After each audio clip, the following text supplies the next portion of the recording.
Bon les amis, j'espère que vous allez bien. Aujourd'hui on va parler d'un petit sujet, franchement, une petite dinguerie qui s'est passée au royaume du TCG. Franchement, il se passe des trucs, tu te dis encore comment c'est possible que ça se passe encore aujourd'hui, même avec de la surveillance et tout. Donc vous l'aurez compris, il s'agit de vols, il y a eu des vols au royaume du TCG. Voilà. Même Choi a fait une vidéo là-dessus, pas seulement sur ça, mais il en a parlé. Et franchement, tu te dis, ok, bon, même dans un moment où c'est full détente, tu rencontres des gens, pour la passion, pour les cartes, le TCG, différents TCG et tout. Et bah t'as quand même des mecs qui viennent pour te soutirer des petits trucs. Mais genre tu t'y attends pas évidemment, tu vois. Et du coup on va parler de ça aujourd'hui parce que là on parle pas d'une carte à 2 euros, 3 euros et tout. Ah non, non, non. Les gars, franchement, tu te dis comment c'est possible que ça passe. Mais justement, il y a des moments où c'est pas passé. On va parler de ça aujourd'hui. Alors, évidemment, on va revenir un petit peu sur le royaume du TCG. Moi, je n'y étais pas, trop loin, beaucoup de frais et tout.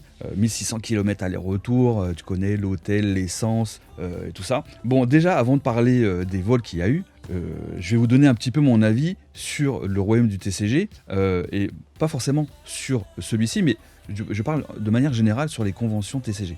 Il faut dire quand même qu'il y a quand même des trucs très sympas qui se passent, je vais pas vous mentir. Alors je regrette de ne pas être venu parce que on passe des bons moments, tu vois, je sais, parce que j'avais fait le Gala TCG 1 et 2, j'avais fait après une autre convention plus petite, là, pas loin de chez moi, donc c'était pas loin, donc j'avais pu y aller, et j'avais rencontré d'ailleurs certains d'entre vous. Et bon bah déjà les avantages c'est quoi? Le premier avantage, c'est tu rencontres des gens qui partagent la même passion que toi. Donc ça c'est super cool, parce que tu es sur le même sujet, tu rejoins des gens qui disent ah ouais moi j'aime ci, moi j'aime ça, vous pouvez faire des échanges et tout, et lier des amitiés. Et oui, ça c'est quand même assez cool de se lier d'amitié avec des gens que tu n'avais jamais vus avant et que tu rencontres sur un sujet où tu sais, vous pouvez être d'accord, tu vois. Alors tu peux dire moi j'aime pas telle carte, moi j'aime bien, mais c'est une question de goût, voilà, ça va pas plus loin, toi il n'y a pas d'embrouille, tu vois.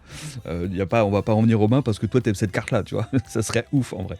Mais par contre, il n'y a pas que ça, d'autres avantages. Et je rebondis sur la précédente vidéo où évidemment il y a des vols, machin et tout, et il y a des scams et tout. Et là tu te dis, c'est quand même un lieu, ou des lieux, ok, en fonction des conventions, où tu peux acheter en sécurité. Ça veut dire quoi en sécurité? Alors il peut y avoir des vols et tout, mais ça c'est autre chose, on en parle après, ok. Là je vous parle en sécurité dans le sens où les vendeurs, donc tous ceux qui ont pris un stand et tout, ils viennent avec des items.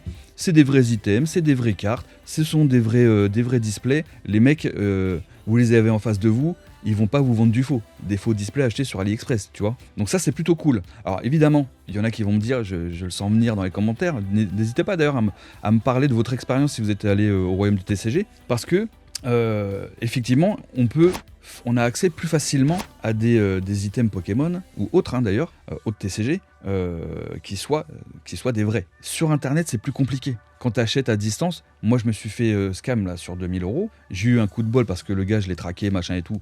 J'ai fait en sorte pour récupérer mon argent, mais c'est pas le cas de tout le monde, hein, je peux vous dire. En plus, petit aparté, j'ai eu un retour de la poste, le mail automatique quand tu ouvres un dossier. Ils m'ont dit, comme ils ont dit, il y a eu un problème avec votre colis, veuillez contacter votre expéditeur.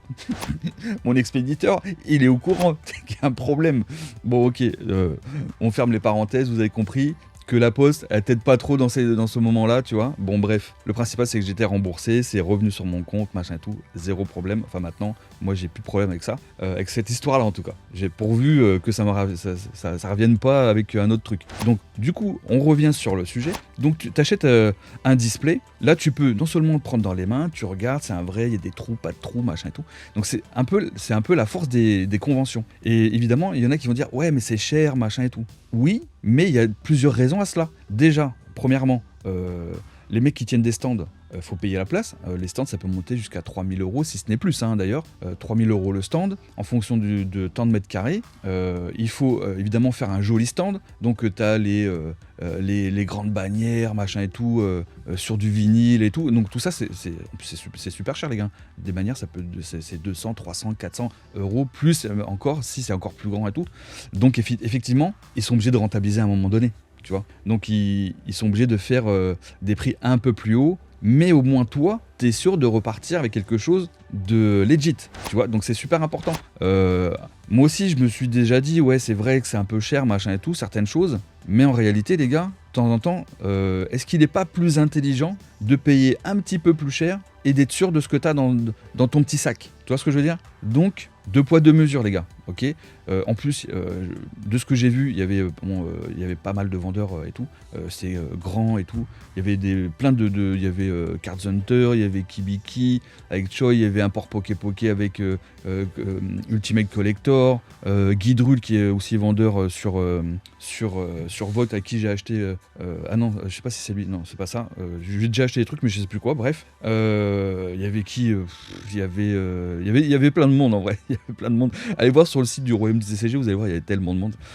Et puis en plus, il y a quelqu'un qui a gagné le display set de base et tout, super cool. Ok, on ferme la parenthèse. Et donc c'est quand même un avantage, même si vous payez un peu plus cher. Tandis que si tu t'achètes sur internet, tu sais pas déjà si ça va arriver, si c'est pas un scam, comme moi j'ai vécu là, si c'est pas du faux.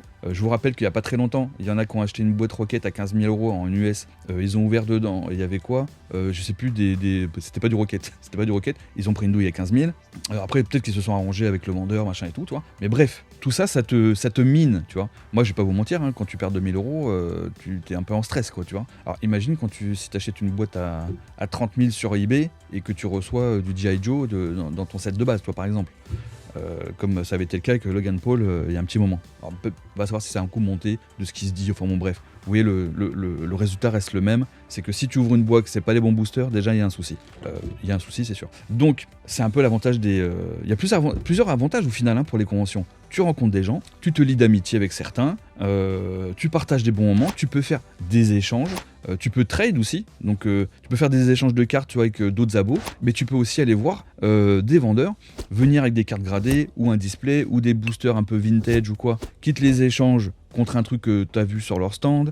Donc ça c'est vraiment cool. Ils sont vachement ouverts les vendeurs, les gars, ils connaissent très bien le business, ils savent très bien aussi régaler leurs clients et tout ça. Donc c'est quand même assez bien de se rendre sur ce genre de convention où, oui, tu as la petite entrée à payer 20-25 €. En vérité, c'est nickel. En vrai, je trouve que le prix est bien, tu vois, c'est pas 150 €, tu vois.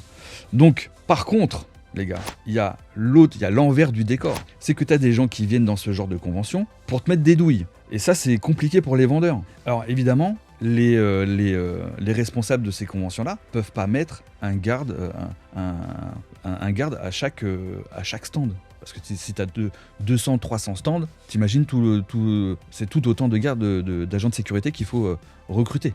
Donc ça te coûte un billet monstrueux, le stand il passe de 3 000 à 15 000, enfin bon, c'est pas possible. Donc évidemment, t'en as qui prennent des stands, ils sont plusieurs sur le stand, mais malgré tout, t'en as, ils sont assez malins pour te soutirer des cartes. Alors il y a plusieurs façons, je suppose. Alors c'est que t'as certains qui viennent un peu, pas en bande organisée, mais sont genre 2-3, un truc comme ça. Il y en a un qui doit ouvrir un classeur, tu sais, pour piquer des cartes, même en loose ou même en gradé, parce qu'il y a des cartes en loose et gradées qui ont été volées. Du scellé, je sais pas, mais c'est assez facile à voler. Et tout de même, les gars, t'as des cartes qui peuvent valoir, ok, t'as des cartes à 20, 30 euros et tout, mais tu peux avoir des 100, 200, 1000, 2000, 3000, etc. C'est un truc de fou. Donc, les mecs, en une carte, s'il veut, il se fait son mois, quoi, tu vois. Donc, donc, t'en as un qui va occuper le vendeur, pendant que l'autre, tu vois, il va faire un tour de passe-passe, comme les magiciens avec les jeux de cartes, et t'as rien vu. Et tu t'en aperçois qu'après, c'est trop tard. Donc, c'est ce qui est arrivé. Alors, je sais pas comment ça s'est passé exactement pour Choi, mais il avait acheté plein de cartes du Block X. Il en avait acheté pour un peu plus de 4 000 €. Il lui en restait quelques-unes, mais en fait, dans la vidéo qu'il a tournée là hier, qu'il a postée, et ben du coup, il a montré les cartes qu'il avait achetées, ok, qu'il avait filmées avant, et les cartes qui lui restaient le jour où il a tourné la vidéo. Il lui restait 4-5 cartes, alors qu'il avait acheté je sais pas, du Draco Feu X, de Rouge Feu Vert Feuille, d'autres, que du Block X. Il en avait pour 4 000 €. Il y a un gars, il s'est dit, je vais me faire un plaisir, je vais prendre 4 000 € à Choi, et il y a là, quoi. Ah non, les gars, franchement, il y a un truc. Je comprends pas comment les gens, ils peuvent se mettre dans ce mood-là, pour voler, tu vois, des gens. T'as besoin d'argent, va bosser, ou tu vois, j'en sais rien. Mais voler les autres, c'est pas bon pour le karma, les gars. Vraiment, si j'ai un conseil que je peux vous donner, c'est pas bon pour le karma, et pour cause. C'est qu'il y a eu plusieurs vols, parce que Kibiki s'est fait voler, Choi aussi, et il y a eu des vols sur d'autres stands. Alors c'est pas la faute des organisateurs, machin et tout, pas du tout. C'est difficile de contenir ce genre de choses. Donc malheureusement, je crois pas trop qu'il existera un jour une convention où il y aura pas de vol. Mais c'est aux vendeurs aussi peut-être soit de mettre tout sous vitrine, sous clé, et faire en sorte qu'il n'y ait pas plusieurs mecs qui sont en train de feuilleter le même classeur pendant que, toi, il y en a un qui, toi, il soit plusieurs dessus, que ça crée comme un mouvement de foule, tu sais, et puis ils en profitent pour soutirer des cartes. À mon avis, c'est un peu de ce genre-là que ça doit se passer. Mais bon, le karma a frappé, les gars, puisque t'en as certains qui se sont fait choper. Alors, je sais pas ce qu'il est advenu de ces personnes-là. À mon avis, ça se trouve, ça finit chez les flics ou un truc dans le genre, je pense, tu vois. Peut-être que Choi racontera, ou d'autres vendeurs qui ont subi ce genre de méfaits, tu vois. Mais franchement, c'est le côté sombre, voilà, des conventions. Donc même vous, en tant que client, quand vous vous baladez dans les allées des conventions, il faut faire hyper attention. J'ai envie de vous dire, alors même si vous avez des échanges à faire, même si vous avez des grosses cartes et tout, soit vous venez avec, vous savez qu'une mallette, comme moi j'avais acheté là, que je vous ai montré en vidéo, une mallette qui est sécurisée, que vous, pas vous mettez une menotte à votre poignet, c'est abusé, tu vois, mais que vous tenez bien, tu vois, vous la posez pas à un endroit parce que tu vas discuter avec quelqu'un, non. Toujours rester à proximité de ses affaires déjà, et surtout quand vous avez des cartes même en loose, prenez une banane, vous la mettez en face de vous, comme tout le monde fait maintenant, bien fermé, machin et tout, histoire que votre expérience ne soit pas entachée, toi, par d'autres personnes. Et surtout, ça peut être, en fonction des cartes que vous avez, ça peut représenter des milliers d'euros. Et là, ça te met un coup au moral. Moi, je sais qu'il faudrait pas que ça m'arrive, tu vois. Parce que bon, tu travailles pour t'acheter des cartes, tu viens pour faire un échange, tu repars sans tes cartes et sans faire des échanges. V'là la journée que t'as passée. Tu vois. Alors, et idem d'ailleurs pour les vendeurs, parce que les vendeurs, eux, ils te payent, ils payent le stand, ils payent des gars pour revenir avec eux sur le stand, tout installer, acheter les meubles, les bannières, et se font voler des milliers d'euros qui, tu vois, c'était pas prévu, tu vois. C'est un peu dommage. En tout cas, voilà, la petite aparté de ça. Donc, peut-être que j'irai au gala TCG prochain, c'est le 4e, je crois.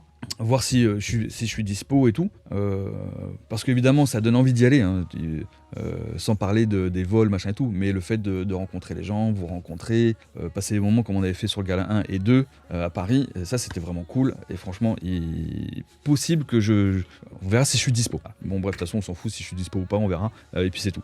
Mais bref, en tout cas il me tarde de voir si ça sera ils auront trouvé une solution pour le gala TCG 4 et aussi le royaume du TCG 2, hein, parce que David Lafarge a confirmé qu'il y en aurait une 2e édition. Je pense qu'ils sont partis pour en faire plusieurs, hein, de toute façon, hein, c'est un peu le projet. Hein. Quand ça se passe bien, machin tout, en dehors des vols, je vais te dire, les gens ils étaient contents, même si t'as un peu de queue à faire, machin et tout, bon c'est normal, t'as du monde, ils avaient je sais plus combien, 8000 personnes, un peu plus, donc c'est normal. Vous voyez, donc il faut c'était la première édition, et après il faut prendre ses marques, il faut savoir comment il faut gérer les choses pour éviter qu'il y ait le moins de vols possible, tu vois. Et puis même les vendeurs, tu vois, parce que tu avais des gens qui avaient pris un stand qui c'était leur première convention ou des choses comme ça, tu vois. Donc ils apprennent de leurs erreurs, et vous savez il y a des vitrines maintenant avec les clés machin à plat, c'est plus compliqué. Là tu peux pas faut éviter les mouvements de foule, tu vois, où tous les gens ils sont agglutinés sur le même stand et tout. Alors c'est difficile de gérer ça, mais effectivement il faut bien garder l'œil en tant que vendeur sur telle ou telle personne, c'est compliqué. Faut pas que non plus les gens se sentent fliqués. Et parce qu'il faut que les gens ils aient envie d'acheter chez toi, que ça se passe bien, que tu vois, qu'ils passent un bon moment. C'est quand même le premier élément que tu as envie de proposer aux gens. C'est un élément positif. C'est un moment positif, tu vois. Donc difficile de trouver le juste milieu, de surveiller, mais pas que les gens se sentent surveillés et que certains voleurs qui sont venus là du coup pour voler, ils se disent ok, là ça va être compliqué, tu vois. Mais qu'on soit pas sur leur dos, tu vois, comme deux Golgoth derrière eux, tu vois. Enfin bref, voilà. En tout cas, s'il y en a parmi vous qui étaient allés au royaume du TCG, franchement, dites-moi en commentaire ce que vous en avez pensé. Qu'est-ce que vous avez acheté ? Ça se trouve, il y avait des dingueries que vous achetez, parce que je sais qu'il y avait des dingueries. Des beaux displays, des boosters et tout. Franchement, j'ai vu certains retours, des vidéos et tout. J'ai dit, ah ouais, il y avait quand même des trucs très très sympas.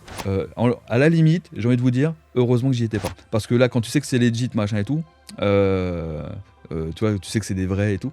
Donc tu te dis, c'est facile à craquer. Même si c'est un peu plus cher, c'est pas grave. Tu sais que la personne, le vendeur, a payé cher son stand, tu vois. Donc automatiquement, il est obligé de mettre un petit peu plus cher que s'il vendait sur eBay, tu vois. En tout cas, voilà, dites-moi ce que vous en pensez dans la vidéo de ces vols et puis aussi de votre expérience au Royaume du TCG. Et est-ce que vous serez au gala du TCG, non, oui, Royaume du TCG et au gala du TCG, du coup, je sais pas si c'est avril prochain ou pas, on verra, on en reparlera en tout cas. Je vous fais des gros bisous et je vous dis à très vite.